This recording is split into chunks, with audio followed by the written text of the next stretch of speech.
जय राम जय जय राम, श्री राम जय जय राम।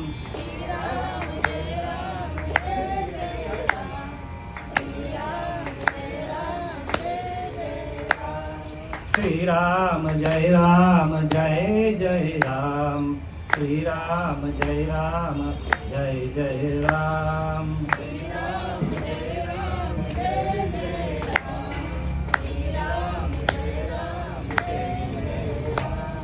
रघुपति राघव राजा राम,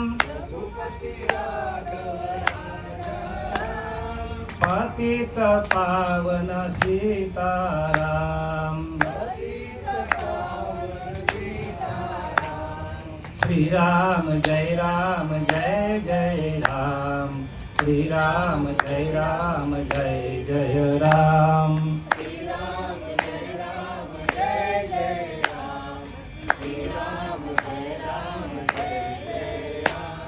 जपले मुरारी तू राधे श्याम, जपले तू प्यारे प्यारा नाम। श्री राम जय जय राम, श्री राम जय जय राम।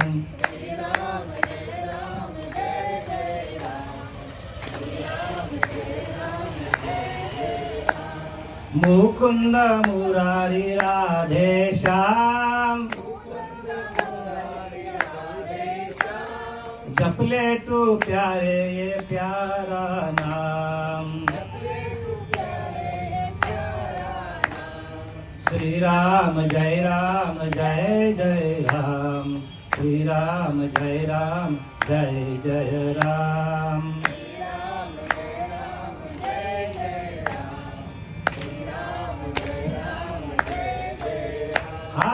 श्री राम जय जय राम, श्री राम जय जय राम।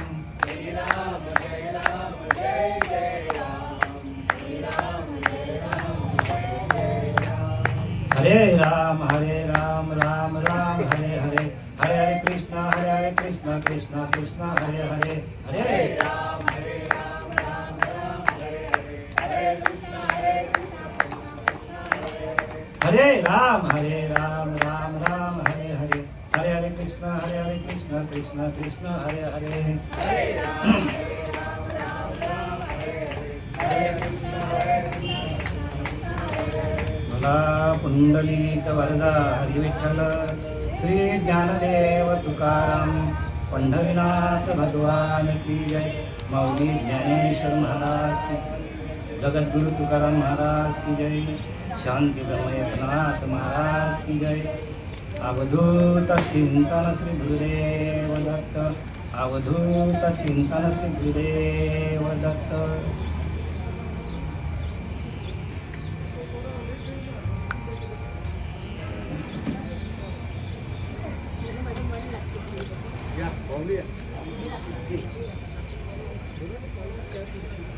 पूजा करना बोला हे आनंद ठीक आहे आमचे टिया वगैरे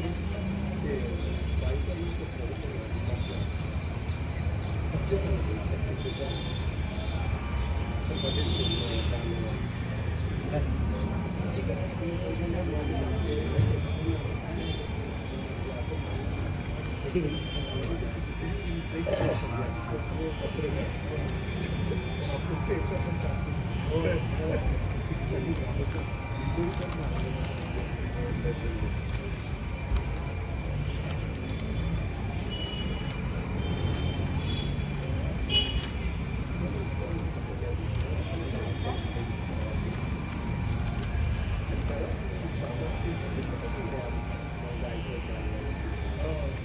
कैलासवासी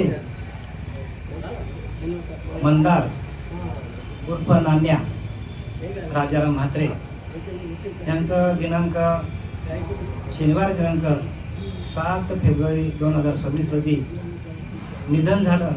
अल्पशा आजाराने निधन झालं आणि त्यांचा 13वाचा कार्यक्रम आजच्या दिवशी ठेवण्यात आलेलं आहे उत्तर कार्य. आणि उत्तर कार्याच्या निमित्ताने मध पामराला सेवा मिळालेली आहे. त्यांच्या पश्चात त्यांचा शोकाकुल परिवार, गंभा सोनाली मंदार म्हात्रे पत्नी, मुलगा गर्वेश मंदार म्हात्रे, नैतिक मंदार म्हात्रे मुलगा, आणि सौ जयश्री मच्छिंद्र गायकवाड पुतणी, सौ भाग्यश्री बालकिशन पाटील पुतणी आहे, रसिका अक्षय पाटणे पुतणी आहे, यश आनंद म्हात्रे पुतणी आहे. तसेच मनोहर राजाराम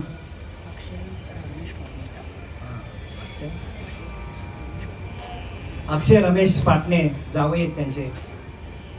तसेच मनोहर राजाराम म्हात्रे भाऊ आहे, अनंता राजाराम भाऊ आहे, सोमनाथ राजाराम भाऊ आहे, आणि आशा मंगेश तामणे बहीण आहे, श्रीमती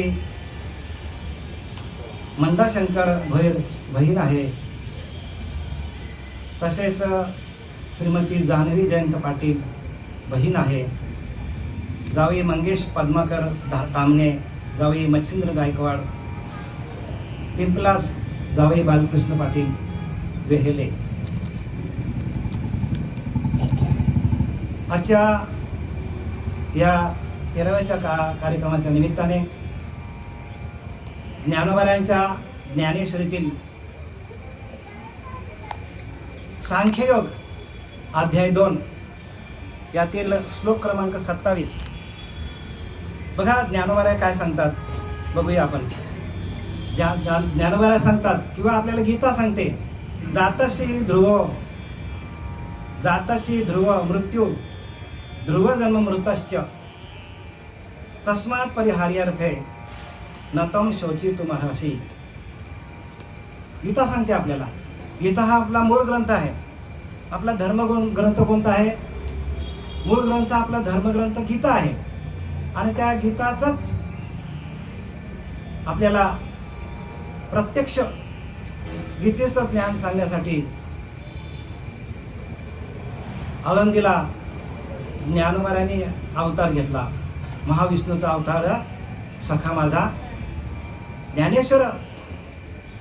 आणि अशा ज्ञानेश्वरांचं ज्ञान प्रत्येक जीवापर्यंत पोहोचवण्याचं काम या ज्ञानेश्वरीच्या माध्यमातून होत असतो आणि होत राहील. जोपर्यंत चंद्रसूर्य आहे तोपर्यंत हे ज्ञान कायम चिरकाल टिकणार आहे.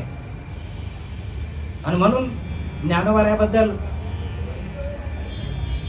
संत रामदास सांगतात, थोर लहान बुद्धीपाशी सगट कळेना लोकांशी, जो आधी उपजला ते अशी थोर म्हणती. बघा, छोट्याशा बालकाने ज्ञानेश्वरी लिहिली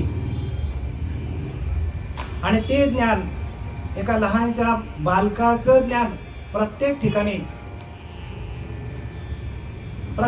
कोणत्याही कार्याला घेतलं जातं. कारण ते ज्ञानियांचे योगी होते. कोण होते? सर्व योगी लोकांचे राजे होते ते. आणि म्हणून त्यांचं ज्ञान चिरकाल टिकणारं ज्ञान आहे. आणि तोच ज्ञान प्रत्येक जीवाला तारणार आहे. प्रत्येक जीवाला, बरं का. म्हणून ज्ञानेश्वरी घरात ठेवा प्रत्येकाने. आपल्याकडे अजून अज्ञान तसंच आहे. प्रत्येकाने ज्ञानेश्वरी घरात ठेवा, कारण ही ज्ञानाची ईश्वरी आहे. ज्ञान देणारा ईश्वर याच्या आतमध्ये सामावलेला आहे या ज्ञानेश्वरीमध्ये. पण आपल्याला जमत नाही का? तर ज्ञानेश्वरीकडे कोणी वळत नाही. आणि म्हणून ज्ञानोबाराने परत 750 वर्षापूर्वी ज्ञानोबारांच्या अवतारामध्ये भगवंत महाविष्णूचा अवतार जन्माला आले आणि त्यानेही ज्ञान सांगितलेलं आहे. म्हणून वय धाकुटा पण नृपती. दासबोध सांगतो, दासबोध आपल्याला ज्ञानोबारांची प्रशंसा करतो. वय धाकुटा पण नृपती. बघा, वयाने लहान आहे, सगळ्या संतांपेक्षा वयाने लहान आहे, पण नृपदेव राजा आहे, राजा. ज्ञानोबा कोण आहेत? ज्ञानियांचे राजा. आणि असं ज्ञानोबांचं ज्ञान आपण जर घेतलं नाही तर मग आपण जन्माला येऊन काय सार्थक केलं. आणि ते सांगण्यासाठी आम्ही श्री गुरूंना शरण गेलो. आपले श्रीपाद बाबा, रामदास बाबा, नारायण बाबा, पांडुरंग दिवेकर बाबा यांच्या चरणावर आम्ही नतमस्तक झालो आणि त्यांचा आम्ही अनुग्रहित झालो. आणि अनुग्रहाच्या माध्यमातून हे ज्ञान होतो. वाचून ज्ञान होत नाही बरं का, ऐकून पण होत नाही. अनुग्रहाच्या ज्ञानातून हे ज्ञान होतं. संपूर्ण ज्ञानेश्वरीचं विवरण, कारण ती दिव्य दृष्टी आहे आणि ते दिव्य दृष्टी आपल्याला मिळाली पाहिजे. दृष्टी सगळ्यांनाच आहे हो, प्रत्येक माणसाला दृष्टी आहे, पण दिव्य दृष्टी मिळण्यासाठी गुरुला शरण जायचं असतो. आणि ती दिव्य दृष्टी एकदा का तुम्हाला लाभली का तुमचा जन्ममरणाचा फेरा सहज चुकतो. आपल्याला ह्या कार्यक्रमाचे आयोजक आहेत ते आपले हरिभक्तपरायण रमेश महाराज काठे यांनी मला काल फोन केला.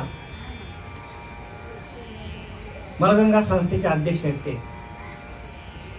सगळं कार्यक्रमाचा नियोजन तेच करतात बरं का, कारण त्यांनी असा वसा घेतलेला आहे. मलगंगा संस्था म्हणजे गंगा आहे, प्रत्येकाच्या ठिकाणी गंगा आहे हो, पण ती मळलेली आहे. आणि ती मळलेली गंगा बाजूला करण्याचं काम आमचे हरिभक्तपरायण रमेश महाराज काठे करत असतात. या ज्ञानाच्या माध्यमातून जो आत्मज्ञान आहे, आध्यात्मिक ज्ञान, या आध्यात्मिक ज्ञानाकडे प्रत्येकाने वळा.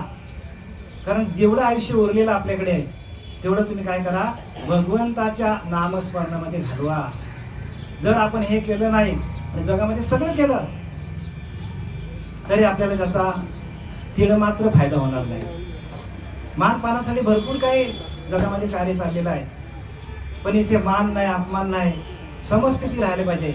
समबुद्धी घेता समान श्रीहरी, समदमावरी हरी झाला हो. तसेच आपल्या आता समोर हजर असलेले आपले दिनेश जोशी, हे पण प्रत्येक कार्याला हजर असतात बरं का.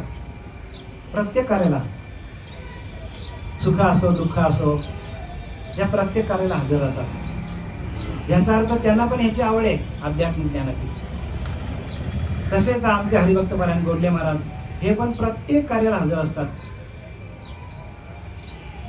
तसेच आमच्या हरिभक्तपरायण शुभांगीताई ह्या पण हजर असतात बरं का. तसेच रत्नागवळी ह्या पण हजर असतात. आमचे साधक मंडळी सगळे हजर असतात.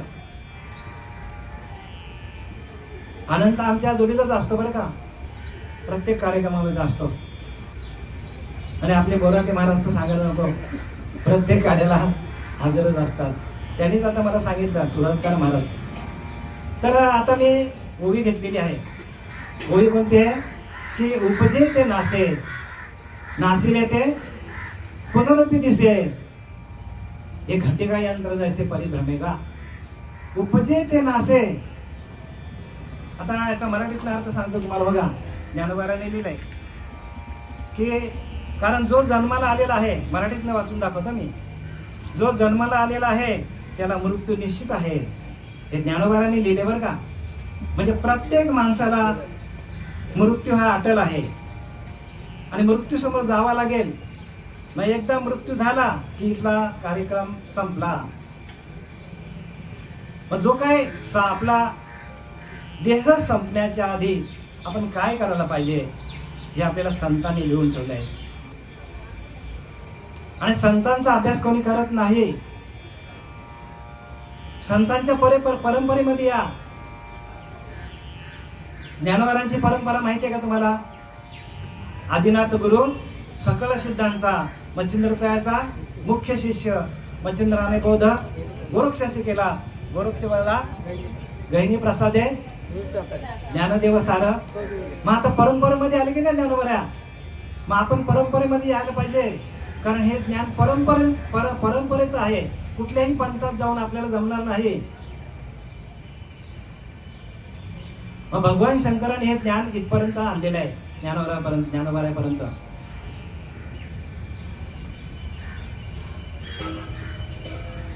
सदाशिवाचा अवतार सखा माझा निवृत्ती दातार. निवृत्ती दातार कोणाचा अवतार आहे? भगवान शंकर. मग शंकराचा सदाशिवाचा अवतार, सदाशिवाचा अवतार.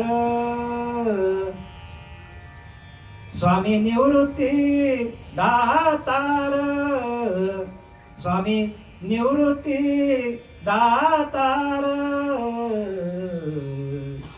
सदाशिवाचा अवतार, सदाशिवाचा अवतार. महाविष्णूचा अवतार, महाविष्णूचा अवतार. सखा माझा ज्ञानेश्वर, सखा माझा ज्ञानेश्वर. सदाशिवाचा अवतार, सदाशिवाचा अवतार. अवतार घेऊन आलेत की नाही? अवतार परंपरा सोडणं पण कुठं चाललंय? कुठल्या कुठल्या पंथामध्ये लोक जातात. कारण इथे जाचं काटे माल घातली पाहिजे, मांस मटण मच्छी बंद करायला पाहिजे. आटी लोकांना जाचं जमत नाही आणि त्याच्यामुळे लोकांना ज्ञान होत नाही. संतांनी लिहून ठेवलं सगळा, पण आपण संतांच्या मार्गावर चाललो तर पाहिजे. चाललो तर आपल्याला ज्ञान होईल ना. साधू संत एकांती बैसले, सर्व सिद्धांत शोधिले आणि ज्ञान दृष्टीने अवलू केले. ते हे नाम श्रीहरीचे बघा. श्रीहरीचं नाम आहे. या प्रतीक महाराज या. आपले हरिभक्त परमप्रतीक महाराज आले. या उपजे ते नाशे, म्हणजे जे आपल्याला जन्माला आलाय त्याचा एक दिवशी नाश होणार आहे. मग तुम्ही आम्ही राहणार आहोत का? प्रत्येक माणसाला. कारण हा लोक कोणता आहे? मृत्यू लोक आहे हो. आपण कोणत्या लोकांमध्ये आहोत? मृत्यू लोकांमध्ये आहोत. प्रत्येकाला आजा गेला, पंजा गेला, सगळे गेले.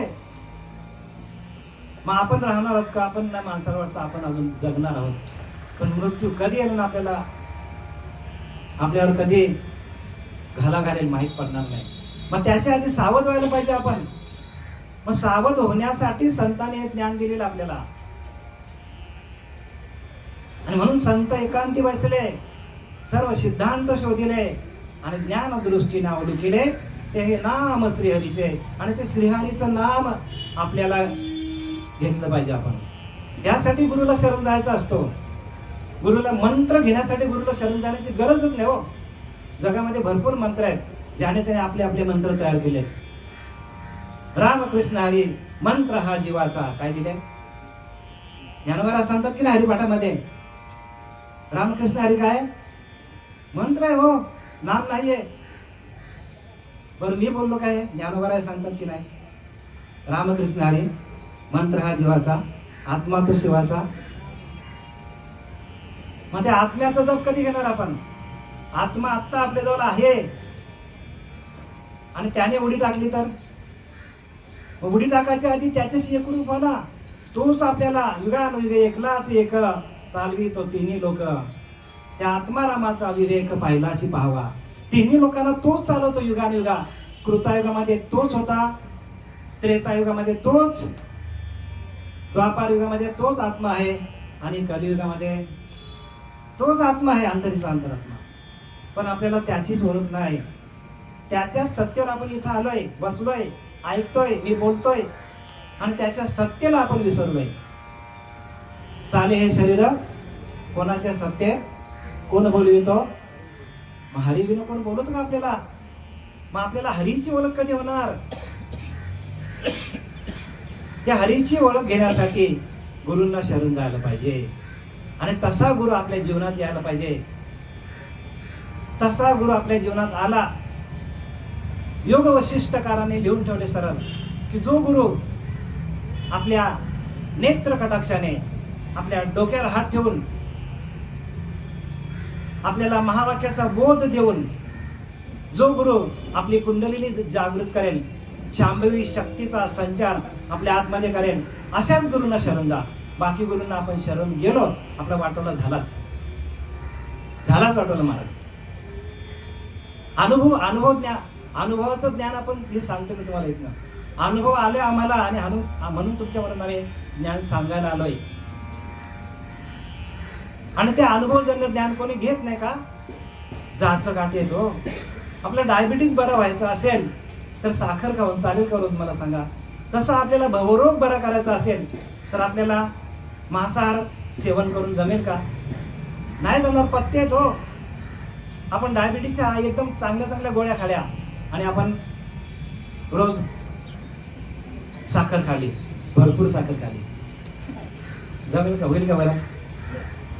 हा भवरोग आहे माणसा, बरं का? ऐका, हा भवरोग आहे. आणि हा भवरोगातून आपल्याला तरुण जायचा असेल तर जो तरुण गेलाय, जो परब्रह्म तत्वाशी एकरूप झालाय, अशाच गुरुला आपण शरण जायला पाहिजे. कशा गुरुला शरण जायला पाहिजे? की जो स्वतः तरलाय, तरलेची तरतील हा भरोसा नामधारकाचा ठसा. बाबाजी आपले सांगितले नाम, मंत्र दिला रामकृष्ण हरी. लोक मंत्राच्या मागे पळतात, रामकृष्ण हरी, रामकृष्ण हरी. नाम कुठे? त्या नामाकडे कोणाचंच लक्ष नाही. बाबाजी आपले सांगितले नाम, मंत्र दिला रामकृष्ण हरी. बघा, माघ शुद्ध दशमी पाहुणे गुरुवार केला अंगीकार. म्हणजे त्यांनी बघा अंगीकार केलाय, वेळ पण दाखवली, वार पण दाखवला, तिथी पण दाखवली. मग आपल्याला तिथी नाही, वार नाही, आपण बोंबलत सुटले रामकृष्ण हरी, ओम नमो भगवते वासुदेवाय. संतांचे पुरावे आहेत बरं का. संतांच्या पुराव्यानुसार मी बोलतोय. मुख्य महाविष्णू चैतन्याचे मूळ संप्रदाय फळ तेथून या. बघा, महाविष्णू मुख्य कोण आहे? मुख्य महाविष्णू चैतन्याचे मूळ. चैतन्य कुठून तयार झाला? महाविष्णू पासून. संप्रदाय फळ तेथून या. तेथूनच संप्रदाय निर्माण झालेला आहे. हंसरूपी ब्रह्मा उपदेशी श्रीहरी, चतुर्शोकीचारी चारी भागवत. हे महाविष्णूने जे ज्ञान दिलेलं आहे ते सगळ्यात पहिल्यांदा कोणाला दिलं? महाविष्णूने ब्रह्माला दिला. ब्रह्माने आत्रीला दिलं, आत्रीनं दत्त महाराजांना दिलं, दत्त महाराजांनी नारायण जालवणकर, लक्ष्मण, बलभीम, सख्यानंद, शांताबाई, बंडू बाबा, केरो बाबा, श्रीपाद बाबा, रामदास बाबा, नारायण बाबा, नाना बाबा, रोहिदास बाबा, पांडुरंग दिवेकर बाबा, हे सगळे परंपरेने आले ज्ञान आहे. भागवत वाचा, भागवतामध्ये त्यांनी स्पष्टपणे दाखवलेलं आहे. ह्याच्या पलीकडे आपण गेलो या मालिकेच्या तर ज्ञान झिरोमध्ये. मग तो कीर्तनकर असो, प्रवचनकर असो, तरी तो मागे पडेल. बघा काय सांगतात एकनाथी भागवत, आपल्याला काय सांगताय का? महाविष्णूने हे ज्ञान कोणाला दिलं? नारद महर्षींना दिलं. नारद महर्षींनी कोणाला दिलं हे ज्ञान? व्यासांना दिलं. नारद महर्षींनी कोणाला दिलं? ध्रुव बालाला दिलं. नारद महर्षींनी कोणाला दिलं? भक्त प्रल्हादाला दिलं. व्यासांनी कोणाला दिलं? राघव चैतन्य, केशव चैतन्य, बाबाजी चैतन्य, निलोबाराया. ही सगळी परंपरा आहे. आणि ह्या परंपरेला आपण जर सोडून गेलो तर मग आपली फसगत होणार आहे. परंपरा सांगा. आपली परंपरा आपण दाखवतो की म्हात्रे कुटुंबाचा आहोत, पाटील कुटुंबाचा बोलतो की ना आपण. मग महाविष्णूची परंपरा आपण सोडून चाललोय कुठे? म्हणून उपजे ते नासे. काय? प्रत्येक जो दिसतो या दृष्टम तान नष्टम, जे दिसतं त्याचा नाश होणार आहे. मग जे शाश्वत आहे ते काय? या म्हणत बसा. शाश्वत काय? शाश्वत काय आहे? तर शाश्वत आपला अंतरीचा अंतरात्मा आपला शाश्वत आहे. तो येत नाही, जात नाही हो. म्हणून उपजे ते नाशे, नाशिले ते पुनरुत्थित. म्हणजे फक्त काय? देह जातो, पण देहाला चालवणारा जो अंतरीचा अंतरात्मा आहे तो काय करतो? दुसऱ्या देहामध्ये प्रवेश करतो. पंच प्राण स्थळ सोडिती, प्राणरूपी वासना वृत्ती, वासना मिश्रित देह जाती. देह सांडून या. काय? वासना मिश्रित देह सांडून या. म्हणजे जशी जशी ज्या ज्या माणसाकडे वासना असेल तसं तसं त्या माणसाला जन्म मिळतो. म्हणजे वासनेपोटी जन्म घ्यावा लागे. जशी वासना माणसाकडे असेल, म्हणून जिवंतपणामध्ये असतानाच आपल्या वासना गेल्या पाहिजे. पण आपल्या अजून खाण्याच्या वासना जात नाही, पिण्याच्या वासना जात नाही. मग आपण पुढचा जन्म आपल्याला कोणता मिळेल हे आपणच ठरवतो. याच जन्मामध्ये, याच देहामध्ये आपण ठरवतो आपण कुठल्या देहाला जायचं. आपली वासनाच आपल्याला काय करते? जन्माला घालते. पण वासनेपोटी जन्म घ्यावा लागे. मग वासना ती समोर खणून काढावी. संत सांगतात वासना म्हणजे आपली वासना जी आलेली आहे ती आपल्याला संपूर्ण खणून काढून फेकून द्यावा लागेल वासना. आणि त्या वासनेला आपल्याला शांत करायचं असेल तर हरिनाम एकच उपाय आहे.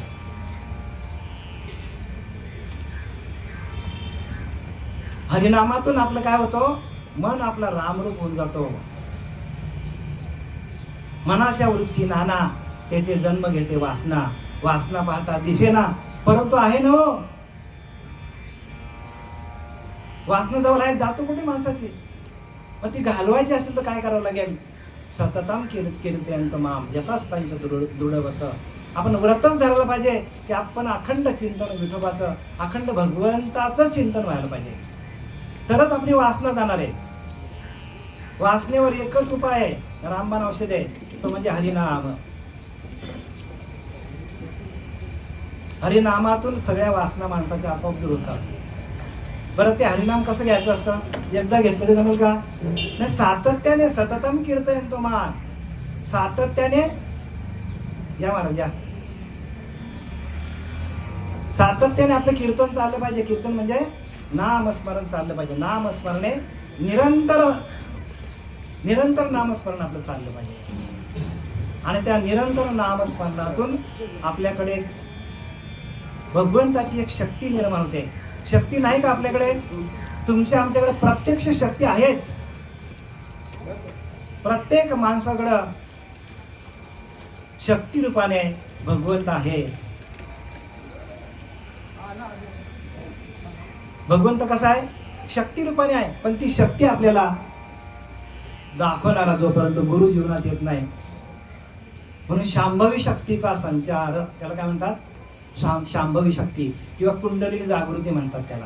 आणि एकदा का कुंडलिनी जागृत झाली तर अखंड तुमचं भजन चालतं, अखंड नामस्मरण चालतो. आणि त्या नामस्मरणासाठी गुरूंना शरण जायचा असतो. गुरु दाविले वाटा. गुरु आपल्याला वाट दाखवतात हो. आणि गुरुने एकदा वाट दाखवली. वाटा कोणत्या आहेत? बाहेरच्या नाही बरं का, आतल्या वाटा आहेत. बाहेरच्या वाटा दाखवणारे पहिलीचे 50 गुरु मिळतील आपल्याला. पण वाटा बाहेर नाही आहेत, कारण विषय आतमध्ये आहेत. विकार सगळे आपल्या आतमध्ये आहेत. वासना आतमध्ये आहेत सगळ्या. भगवंत पण आतमध्येच आहे. अहंकार पण आतमध्येच आहे. रजगुण तमगुण सत्वगुण सगळं आतमध्ये आहे. आणि त्या आतमध्ये असलेल्या त्या आत्मतत्वावर आलेलं आवरण घालवण्याचं काम नाम करतो. नाम जप यज्ञ तो परम, बाधूना सखे स्नानादी कर्म, नाम परब्रह्म वेदार्थे. वेदार्थाच्या मताने नामच परब्रह्म आहे. नामच जर परब्रह्म आहे तर मग आपल्याकडे नाम नको का महाराज? कारण जे जे आपल्याला दिसतं त्यांचा एक दिवस नाश होणार आहे. मग ज्याचा नाश होत नाही ते काय आहे? ते नाम आहे. काय आहे? हरिनाम सेविले तेची धन्य. हरी हरी हरी म्हणता, उठता बैसता, खाता पिता, हरी बोला देता, हरी बोला घेता. उठता बैसता हरी बोला, हरी बोला लोकांती, हरी बोला एकांती, देह त्याजा अंती, हरी बोला हो. पण हरी हा तुम्हाला लक्षात यावं म्हणून बोलला हरी. पण गुह्य ज्ञान तुम्हाला कोण सांगेल? गुह्य ज्ञानासाठी श्री गुरुला शरण जायचा असतो. आणि ते एकांतात जातात. एकांतात जाऊन आपल्या डोक्यावर हात ठेवून आपल्याला प्रकाशित करतात. आता मी तुम्हाला सांगितलं की तुकोबारायांच्या डोक्यावर हात कोण ठेवला? बाबाजी चैतन्याने. असं उघड्यावर ठेवलं का? हे ज्ञान उघड आहे. ज्ञानोबारांच्या डोक्यावर हात कोण ठेवला? निवृत्ती दादाने. म्हणजे सगळी परंपरा आहे आणि या परंपरेमध्ये आपण मोडलं पाहिजे. आणि ही परंपरा आपल्या हातात येत नाही तोपर्यंत आपल्याला हे ज्ञान, खरं ज्ञान कळणार नाही बरं का. ज्ञान कळेल तुम्हाला, पण आत्मज्ञान कळणार. आणि आत्मज्ञानाविना पार्था सर्व कर्म निरर्थकम, हे गीता सांगते. आत्मज्ञान जर आपल्याला आले नाही तर आपली आत्तापर्यंत जन्माला आल्यापासून मरेपर्यंत जी जी कर्म करू ती सगळी फुकट जाणार आहे. नामदेवरायांच्या डोक्यावर हात कोण ठेवला? विसोबा खेचरांनी. नंतर दुर्वास ऋषीने कलावतीच्या डोक्यावर हात ठेवलेला आहे. गर्गमुनीने कोणाच्या? दाशारी राजाच्या डोक्यावर हात ठेवलेला आहे. नृसिंह सरस्वती, जिथं आपण जातो ना गाणगापूरला, नंदी नामाचा ब्राह्मण होता, त्या ब्राह्मणाला कुष्ठरोग झाला होता, त्याच्या डोक्यावर पण हात ठेवला आणि त्याचा कुष्ठरोग सगळं घालून टाकला. म्हणजे ही परंपरा आहे. रामाच्या डोक्यावर कोणी हात ठेवलं? वसिष्ठाने. रामासी राम ठाऊक असता तर का शरण जाता वसिष्ठा? का बरं वसिष्ठ ऋषीला शरण गेले? कारण आत्मा रामाची ओळख घेण्यासाठी गुरुला शरण जायचा असतो. आत्मा हाच आपला राम आहे. संदीपन ऋषीच्या डोक्यावर हात कोण ठेवला? कृष्ण परमात्म्याने. कृष्ण परमात्मा संदीपन ऋषीने कृष्ण परमात्म्याच्या डोक्यावर हात ठेवला. आणि म्हणून कृष्ण परमात्मा एवढा की जो अनंतकालीचा कृष्ण परमात्मा आहे. तिसऱ्या अध्यायामध्ये, चौथ्या अध्यायामध्ये सांगतो, हे ज्ञान कृष्ण परमात्मा अर्जुनाला सांगतो. हे ज्ञान मी पहिल्यांदा सूर्याला दिलं, नाम सूर्याने मनूला दिलं. वाचा चौथा अध्याय, वाचा. चौथे का पाचवा काहीतरी श्लोक आहे. आणि मनूने इक्ष्वाकुला दिलं. तिथून ही परंपरा आलेली आहे. मग ते नाम आपल्या हातात यायला पाहिजे. जोपर्यंत ते नाम हातात येत नाही तोपर्यंत आपण कितीही भक्ती केली तरी अंतकाळी आपल्याला ते उपयोगाला येणार नाही ना. नामापरते तत्व नाही रे अन्यथा, वाया अनेक पंथा. हे कोणी सांगितलंय? 15 वर्षाच्या बालकाने सांगितलंय हरिपाठामध्ये. जरा हरिपाठ नीट वाचा, त्याचा अर्थ घ्या. उगाच ताल वाजून नाचू नका. नामापरते तत्व नाही रे अन्यथा. नाम हे तत्व रूपाने आहे आणि ते तुमच्या रोमारोमामध्ये चालू आहे, पण ती त्याची ओळख तुम्हाला नाही. आणि ती ओळख घेण्यासाठी गुरुला शरण जायचं असतं. वाया अनेक पंथात असलं, ज्या पंथामध्ये नाम नसेल त्या पंथामध्ये गेलात तर फुकट जाशील. ज्ञानोबारांनी सांगितलं. आम्ही बोलत नाही बरं का. तुम्ही म्हणतात बाबुलनाथ महाराजांचं प्रवचन होतं ते नाही म्हणत. साधूंनी सांगितलंय, संतांनी सांगितलंय. संतांच्या पावलावर चाला. म्हणून संसार आहे सा दारुना, जो भेटला असे हारुसिनो, तो ज्ञान दानू सकरोनो घर भजीजे गुरु. संसार आहे सा दारुनो. संसार कसा आहे? दारुण आहे हो. अनेक यातना होतात माणसाला, यातना होतात. किती दुःख आहेत माणसाला संसारामध्ये. कोणाचा मुलगाच चांगला निघत नाही, कोणाचा नवराच चांगला निघत नाही, कोणाची बाईच चांगली निघत नाही. कर्माप्रमाणे कोणाचा नातवंड चांगला निघत नाही, कोणाचा बेवडाच निघतो.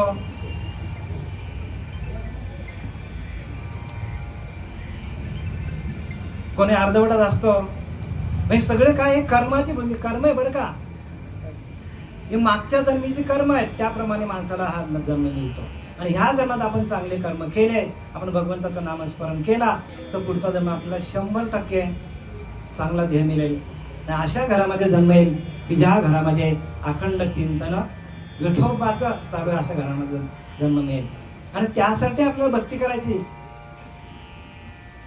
आणि ती दिव्य दृष्टी देणारे साधू जोपर्यंत आपल्या जीवनात येत नाही तोपर्यंत आपल्याला खऱ्या ज्ञानाची ओळख नाही.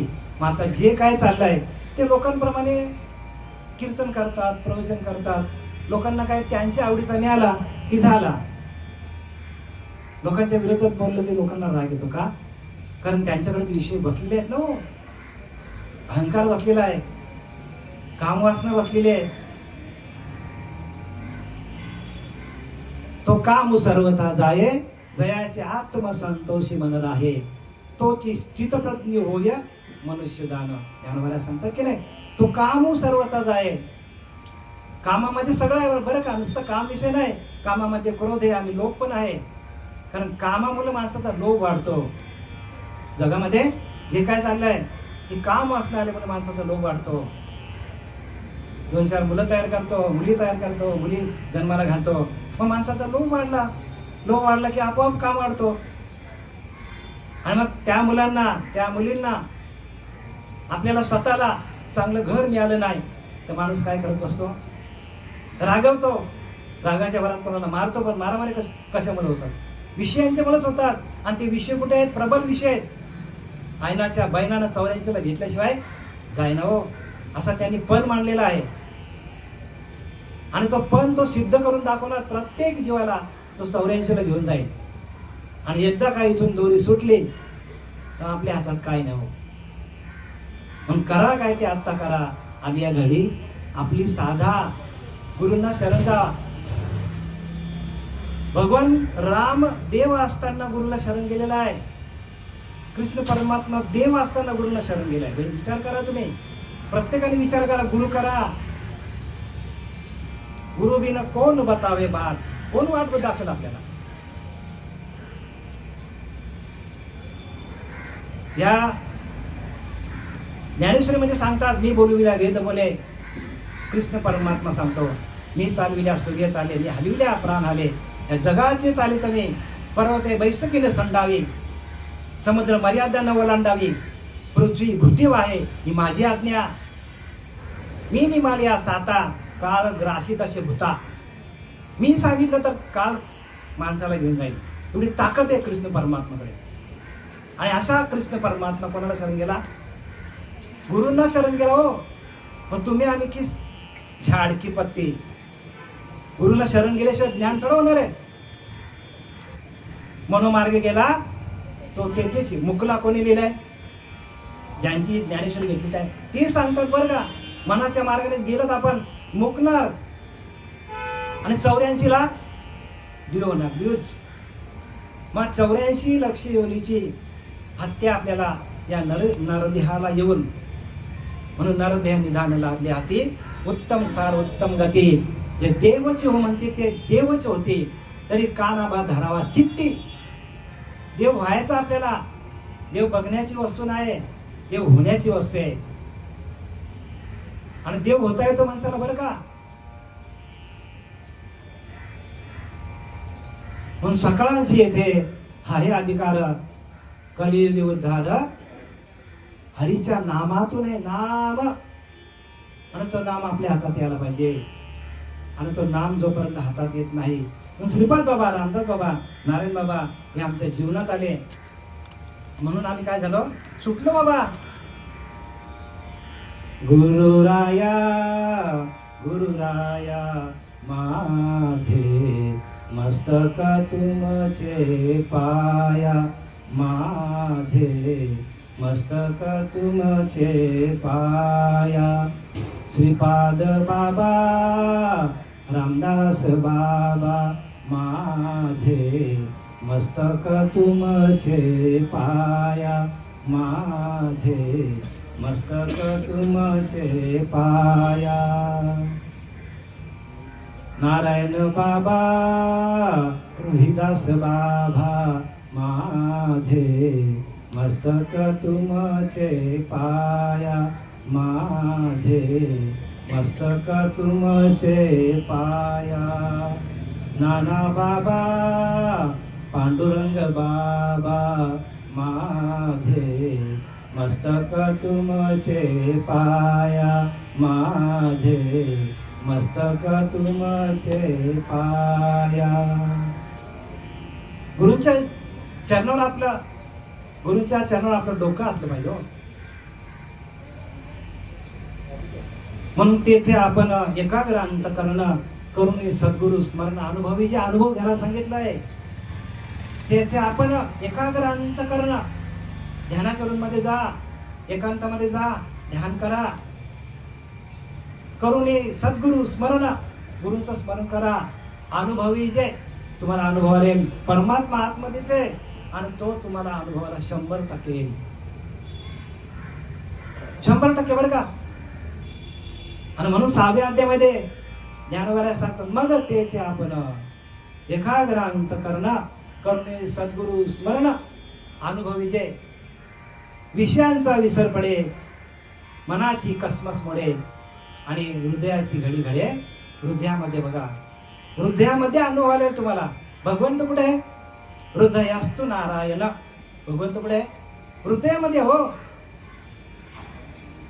आणि हृदयामध्ये आपण भजन करत नाही. आपण घंटी घेतो आणि आपण अगरबत्ती लावतो, चालला बाहेरच्या देवाची पूजा करतो. बाहेरची देवांची पूजा करून घेणारा आतमध्ये परमात्मा आपल्या आतमध्ये आहे म्हणून आपण पूजा करतो. आतला गेला तर पूजा करू का महाराज? मग त्याचं भजन तुम्हाला कोण शिकवेल? तो बघा, तोच तुमच्या जोडीला होता याच्या आधी, आज पण तुमच्या जोडीला तो आहे, उद्या पण तोच अंतरीचा अंतरात्मा तुमच्या जोडीला असणार. मग त्याचं ज्ञान तुम्हाला कोण देईल? त्याच्या सत्तेवर माणूस काय करतो? मोठी मोठी पद बळकावतो. कोणी संत्री होतो, कोणी मंत्री होतो, कोणी PM होतो, कोणी प्राईम मिनिस्टर होतो, कोणी मंत्री होतो, कोणी गायकी शिकतो, कोणी भजन करतो. करोडो रुपये त्याच्या सत्तेवर आपण कमवतो, त्या अंतरीच्या अंतरात्म्याच्या सत्तेवर. आणि त्या अंतरीच्या अंतरात्म्याचं भजन कोणीच करत नाही. ही तर दुःखांतिका आमची. आणि तो सांगणारा जो येतो तो खरा सद्गुरू असतो. बाकीचे लोक बरेच आहेत की ते तुम्हाला तासभर काय करतात? मृदंग वाजवा, ताल वाजवा, हा अभंग घ्या, तो अभंग घ्या, पण ते मूळ पदाकडे तुम्हाला नेणार नाही. आणि मुलाकडे जाणं, मुलाला पाणी घालता यायला पाहिजे. मुलाला, मूळ कुठे आहे तुमचा? तुमचा मूळ काय आहे का मूळ? ओळख तुम्हाला मुलाचीच माहित नाही माणसाला. मुलाची ओळख नाही आपल्याला. आणि तो मुलाची ओळख कोण करून देतो? तो सद्गुरू देतात. ब्रह्मज्ञानाविना नाना उपदेशाचा सीन सार सोडून आसार कोण शहाणा सेवी, संत रामदास सांगतात. ब्रह्मज्ञानाविना नाना उपदेशाचा सीन, तो ब्रह्म कुठे आहे? तुमच्या आतमध्येच आहे. आणि त्याचं भजन कसं करायचं कोणी सांगत नाही. म्हणून प्रत्येकाने काय करायला पाहिजे?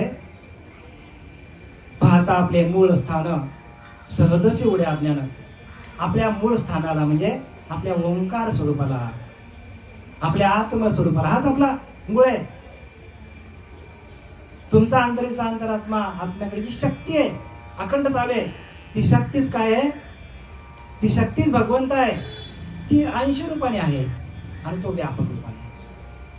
आणि त्याचं आपण भजन करत नाही. गेले की नाही? ममैव अंशो जीव लोक जीवभूत सनातनम मनषष्ठानी इंद्रियाणी प्रकृती स्थानी कर्षते. लिहिले की नाही? 18व्या अध्यायामध्ये ज्ञानोबा सांगतात, ममैव अंशो जीव, प्रत्येक जीव माझ्या वंशातला आहे. प्रत्येक जीव हा भगवंताचा अंश आहे. प्रत्येक स्त्री असो, पुरुष असो, कुत्रा असो, मांजर असो, झाड असो, झुडपा असो, सगळे त्या भगवंताचे काय आहेत? भगवंताचा अंश आहे बरं का. आणि आपण 80 रूपाने आहोत, पण आपण भगवंताला विसरलो आहे. आणि त्या अंशाला व्यापक करता यायला पाहिजे. आणि ते व्यापक करण्याचं कार्य श्री गुरु आपल्या जीवनात येऊन, आपल्या डोक्यावर हात देऊन, आपल्या डोक्यावर हात ठेवून आपल्याला प्रकाशित करतात, प्रकाशमान करतात. आणि एकदा का आपल्याकडे आतमध्ये प्रकाश पडला, तुमच्या आतल्या आंतरिक आतल्याकडे प्रकाशमान झाला की सगळीकडे परमात्मा दिसायला सुरू होते तुम्हाला, सगळीकडे. म्हणून अर्जुन म्हणतो की नाही, अर्जुनाला सांगतो की नाही कृष्ण परमात्मा, अर्जुना मी नसे ऐसे कवन ठाऊ असे. अर्जुना मी नाही अशी जागाच नाही हो. परी प्राणियाचे दैव कैसे माते न देखती. नामदेवाला कशामध्ये दिसला? कुत्र्यामध्ये. बघा नाथ बाबांना कशात दिसला? गाढवामध्ये. तो काशीची गंगा आणली तिकडनं, किती लांबून आणली आणि काशीला चालले होते, पण गाढव तडफडताना दिसला. आणि त्यांनी विचार काय केला नाथ बाबांनी की त्या पिंडीला पाणी वाहण्यापेक्षा ही जिता जागता जीव माझ्या समोर तडफड तडफड फडफड फडफड करत आहे. पाजल्यावर तिथेच त्याला दर्शन झालं. देव कुठे आहे? देव कुठे आहे? अहो प्रत्येकाच्या ठिकाणी देव आहे आणि त्याला आपण विसरलोय. आपण फक्त मंदिरातच जातो आणि देव बघतो. जावं नाही अशातली वार्ता नाही बरं का, जावा. नंतर तुम्ही सांगाल महाराजांनी, अजिबात नाही. प्रत्येक मंदिरामध्ये देव आहे, तुम्ही जावा तीर्थाला, देव जावा. पण तो घेऊन जाणारा तीर्थाला तुमच्या आतमध्ये, याला मात्र तुम्ही विसरू नका. आणि त्याचं भजन जमलं पाहिजे. त्याचं भजन जर जमलं नाही आणि आपण अनेक तीर्थ जरी फिरलो तरी आपल्याला भगवंताचं दर्शन होणार नाही. नाना तीर्थे नाना देशी कष्ट जावे पहावे अशी तैसे न लगे परब्रह्मासी. वैष्णव एका जागेवर बसून परमात्म्याची प्राप्ती आहे. काय बोलले महाराज? बोलले मला चांगली अनुभव केली त्या दिवशी. हस्तासारखे भाव झाले नाही. साधू भेटले ना हो. साधूच्या दर्शनाने आपला देह पुनीत होतो, पावन होतो. आणि ह्याच देहामध्ये आपल्याला पवित्रता यायला पाहिजे. बाकी इतर योनीच्या ठया विचारच नाही. इतर योनी जे आहेत त्याच्यामध्ये आहार, निंद्रा, भय आणि मैथून, बस एवढाच. बुद्धी नाही त्यांच्याकडे. बुद्धी कोणाला आहे? मनुष्यालाच बुद्धी आहे. आणि बुद्धीच्या जीवावर मनुष्य काय? बुद्धीचे वैभव अन्य नाही तुझे. एका केशवराजे सकळ सिद्धी. काय सांगतात? एका भगवान परमात्म्याला प्राप्त करणं हे बुद्धीचं वैभव आहे. माझ्याकडे गाड्या आहेत भरपूर, बंगला आहे, करोडो रुपयाची प्रॉपर्टी आहे, म्हणून ज्ञानोबारांनी सांगितलं का टाटा बिर्ला बुद्धीचं वैभव असं बोललं का? मग बुद्धीचं वैभव कोणाला म्हणतात? एका भगवंताला, एका अंतरीच्या अंतरात्म्याला आपलंच करून घेणं आणि त्याचं अखंड भजन करून घेणं हे बुद्धीचं वैभव आहे. एका केशवराजे सकळ सिद्धी, सगळ्या सिद्धी तुमच्या पायाशी लोटांगण घालतील. पण आपल्याला वाटतं आपण सगळं करतो आणि तिथे काय होतं? तिथे आपला परमार्थ चुकतो. आपण करत नसून आपल्याकडनं परमात्मा करून घेतो असा भाव ठेवणं म्हणजे भक्ती आहे. म्हणून जे जे भेटेल भूत ते मानिजे भगवंत. बघा प्रत्येक भूतामध्ये तो भगवंत बसलेला आहे. त्या चिमणीमध्ये तो कोबाराला दिसला हो. विचार करा. आणि आपण काय करतो? मांसाहार करतो. मग आपल्याला परमात्मा दिसेल का? मी संतांची वस्त्र सांगायला आलो मी. आमच्या पदरचं काहीच नाही. आमच्या पदरचे तर काही तुम्हाला सांगत नाही. संत वचन हृदय धरे तोच मोक्षाचा अधिकारी. बघा मोक्ष कोणाला आहे? संतांच्या वाचनावर चाललं पाहिजे. हे सगळं प्रत्येक शब्द ब्रह्म आहे. ब्रह्म प्रत्येक श्लोक नाही, प्रत्येक ओवी नाही, प्रत्येक शब्द ब्रह्म आहे. आणि तो शब्द ब्रह्म तुमच्या हृदयामध्ये, तुमच्या काळजामध्ये प्रवेश करतो. तेव्हा तुमचं अंतःकरण शुद्ध होईल. असंच अंतःकरण शुद्ध होत नाही बरं का. जोपर्यंत अंतःकरण शुद्ध होत नाही तोपर्यंत आपण केलेली सेवा सगळी फुकट जाणार आहे. आता एक तुम्हाला मी गोष्ट सांगतो. बघा आपण कोणाची संगत धरायची? संतांची संगत का धरायची? असंतांची संगत का धरायची नाही हे मी तुम्हाला सांगतो. एक राजा होता, राजा देशाचा मोठा राजा होता. त्या राजाने काय केलं? राजाने एक दिवशी त्याच्या मनात आलं की आपण शिकारीला जाऊया. आणि तो राजा शिकारीला गेला आणि शिकार करता करता थकला दुपारचा वेळ होता असा, आणि एका झाडाखाली त्याने विश्रांती घेतली. काय केलं राजाने? बाण वगैरे, या माऊल्या, बाण वगैरे बाजूला ठेवलं आणि झाडाच्या खाली झोपे गेला. पण त्या झाडाच्या पानांच्या मधून काही सूर्यकिरण त्याच्या डोळ्यावर येत होती. तर त्याच झाडावर कोण होता? राजहंस होता, आणि कावळा पण जोडीला होता त्याच्या. काय होता? राजहंस आणि कावळा. राजहंसाने विचार केला, राजा आहे, थकलेला आहे, त्या येणाऱ्या झाडांच्या पानांच्या मधून जो सूर्यप्रकाश, सूर्याची किरण राजाच्या चेहऱ्यावर पडत होती. तिथे त्याने काय केलं? असा पंख लावून बसला. पण कावळा चॅप्टर त्याने काय केला? केला त्या, तो राजाच्या तोंडावरच पडला. राजा उठला आणि बघतो, अरे बापरे, बगळाय. त्याने धनुष्यबाण काढला आणि कोणाला मारला?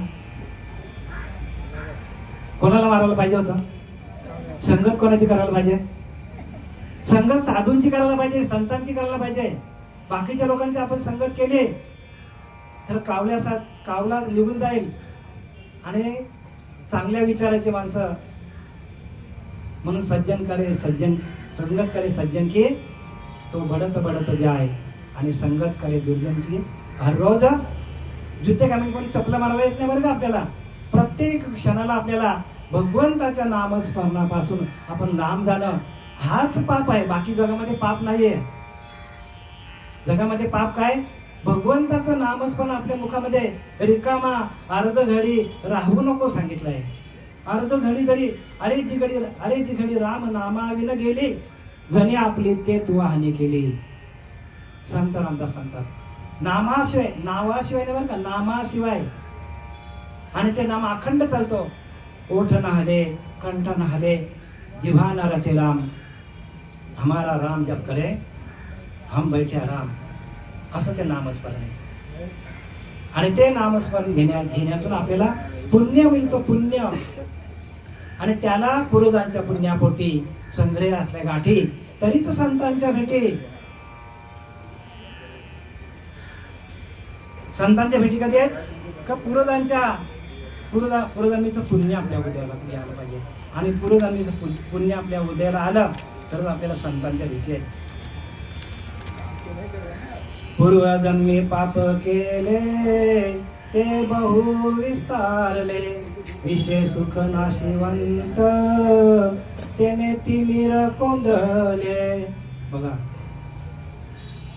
विषयाचं सुख हाच काय? हाच अज्ञान आहे.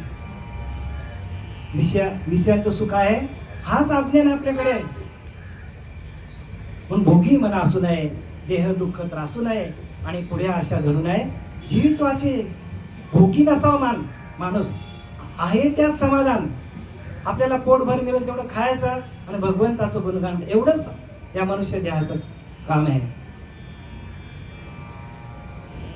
पण एवढं सोडून माणूस काय करतो? खूप काय पैसा कमवत बसतो. कमवू नये का? जेवढं जमत तेवढं कमवा, भरपूर पैसा कमवा, पण भगवंताच्या नामस्मरणातून कमवा. आणि मग भगवंताचं नामस्मरण आपल्याकडे नसेल आणि मी कमवला, मी आणि माझे ओझं होईल तुम्हाला. आणि तेच तुम्हाला काय होईल? अधोगतीला घेऊन जाईल. करोड रुपये कमवा, पण भगवंताच्या नामातून कमवा. त्याला म्हणतात कर्मयोग. काय म्हणतात? कर्म करता करता योग, म्हणजे भगवंताशी जोडणं, भगवंताच्या नामाशी एकरूप होणं.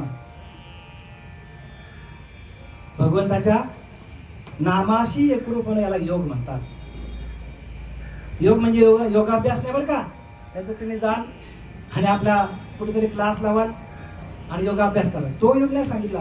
योग म्हणजे जोडणे, भगवंताच्या नामाशी एकरूप होणं, याला योग म्हणतात.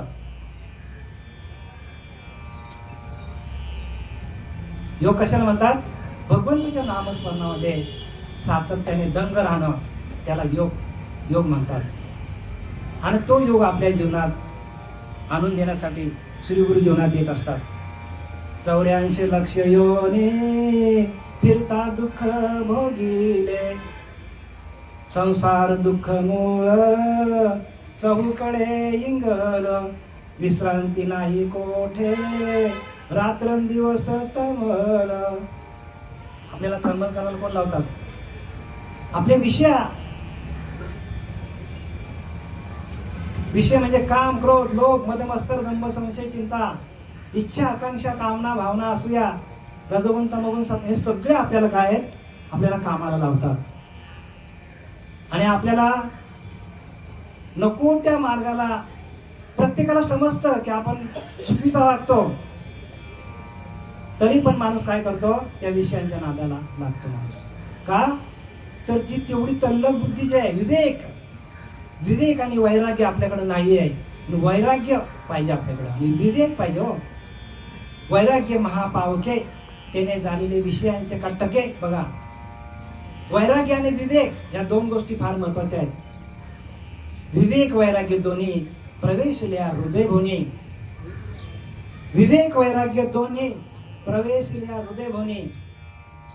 विषय वासना गिरसोनी जीव सोहमपणे वरते. ज्ञानोबा सांगतात,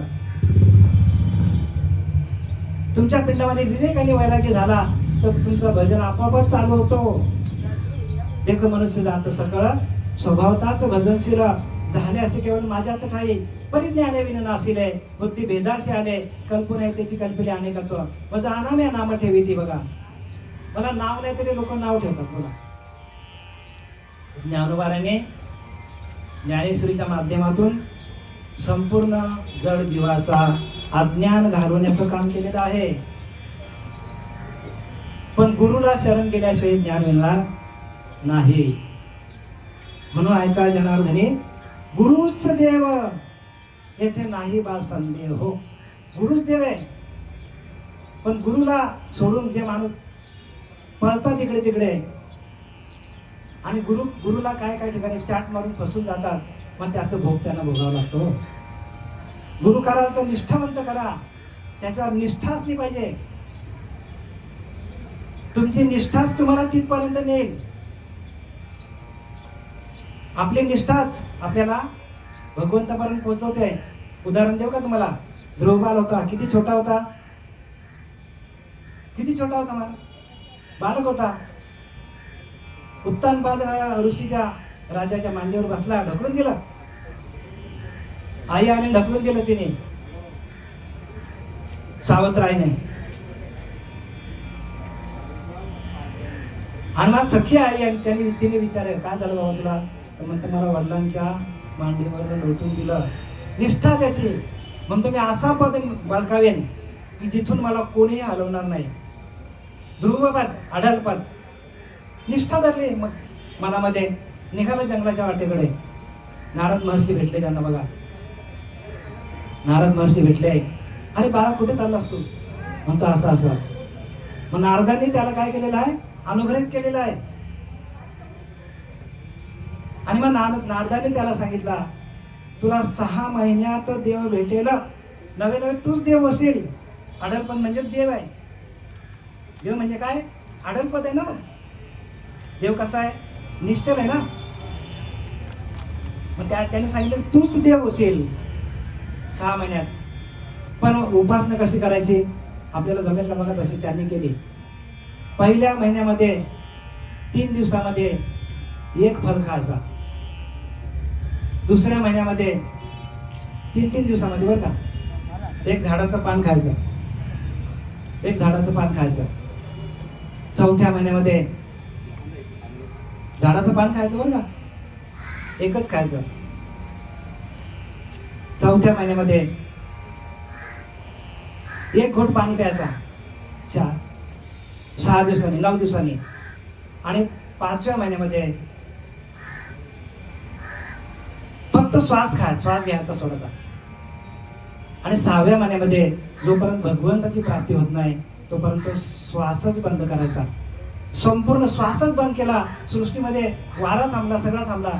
एवढी त्या ध्रुवबालाची उपासना होती. बघा, तेवढी तर आपल्याला दिलेली नाही ना. आपल्याला सांगितलं, ठाईच बैसुनी करा एकचित्त आवडी अनंत.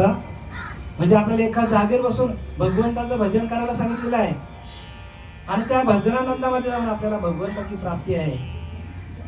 म्हणून सकळांची येते आहे अधिकार कलियुग उद्धार. हरीच्या नामातूनच उद्धार होतो बरं का, नावातून नाही, नामातून होतो. आणि ते ज्ञान आपल्याला मिळावं म्हणून आपण श्री गुरुंना शरण जायला पाहिजे. ते ज्ञान पाहिजे पाहिजे. जरी म्हणे अति आणावे तरी संता या भगावे सरस्वशी. ते ज्ञानाचा कुरुट आहे, त्याचे सेवा हा दारवंटा. तो स्वाधीन करीशी बटा वळवणी तरी तनु म्हणून गिरे चरणाशी लागावे. आगार व्यक्त करावे दाशी सगळं. मग अपेक्षित जे आपले ते सांगतील दुसरे ज्याने अंतःकरण बोधिले संकल्पना ये.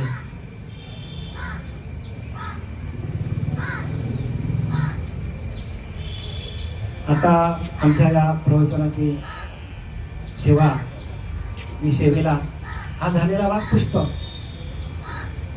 हा वाक्पुष्प मी ज्ञानोबारांच्या चरणावर वाहतो. श्रीपाद बाबा, रामदास बाबा, नारायण बाबा, नानाबाबा, पांडुरंग देवीकर बाबा यांच्या चरणावर वाहतो. आणि आपल्यातला निघून गेलेले कैलासवासी मंदार उर्फ मन्या राजाराम म्हात्रे यांना प्रवास सुखकर व्हावा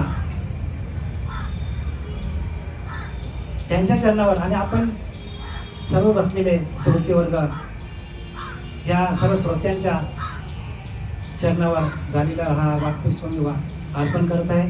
कुंडलिकावर द्या हरी विठ्ठल श्री ज्ञानदेव तुकाराम पंढरीनाथ भगवान की जय. मौली ज्ञानेश्वर महाराज की जय. जगद्गुरु तुकाराम महाराज की जय. शांती ब्रह्म एकनाथ महाराज की जय. अवधूत चिंतन श्री गुरुदेव दत्त. अवधूत चिंतन श्री गुरुदेव दत्त. अवधूत चिंतन श्री गुरुदेव विठ्ठल विठ्ठल विठ्ठल विठ्ठल. अवधूतचा आभार व्यक्त करते. या ठिकाणी मळगंगा वारकरी संप्रदायाचे ज्येष्ठ वरिष्ठ आणि सर्वांचे मानबिंदू असणारे, सर्वांचे लाडके, सतत हसणार राहणार आणि प्रत्येकाच्या कार्यक्रमामध्ये उपस्थित राहणार आमचे रमेशजी काठे. खरोखर असे व्यक्तिमत्व होणार नाही परत. आमचे काँग्रेसचे ज्येष्ठ माजी नगरसेवक बरेच या ठिकाणी सर्व या कुटुंबावर प्रेम करणारी सर्व लोक